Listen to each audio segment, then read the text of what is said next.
লুকিয়ে লুকিয়ে, তাও আবার ইমনের জন্য কাজ শুরু করে কি বিপদ ডেকে আনলো সুধা।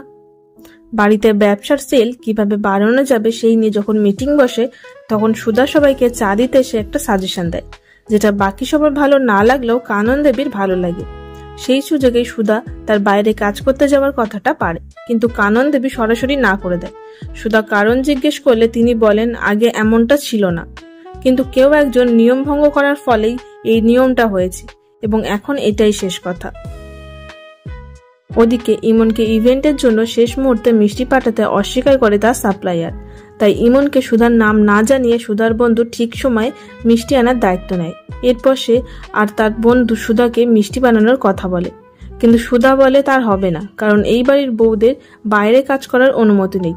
তখন ঝিনুক বলে বাড়ি থেকে তো করতে পারিস নাকি। তখন সুধা রাজি হয়ে যায় এবং রাতে সবাই যখন ঘুমাচ্ছিল তখন সে সমস্ত মিষ্টিগুলো বানিয়ে নেয়। সো বন্ধুরা, সুধা যে কাউকে না জানিয়ে লুকিয়ে লুকিয়ে এত বড় একটা কাজ করে ফেললো, এতে তার জন্য হিতে বিপরীত হবে না তো? তোমাদের কি মনে হচ্ছে অবশ্যই জানিও কমেন্ট করে। দেখুন শুভ বিবাহ প্রতিদিন রাত 9টায় শুধুমাত্র স্টার জলসায়। এরকম সমস্ত আপডেট সবার আগে পেতে অবশ্যই আমাদের চ্যানেলটি সাবস্ক্রাইব করে নিও।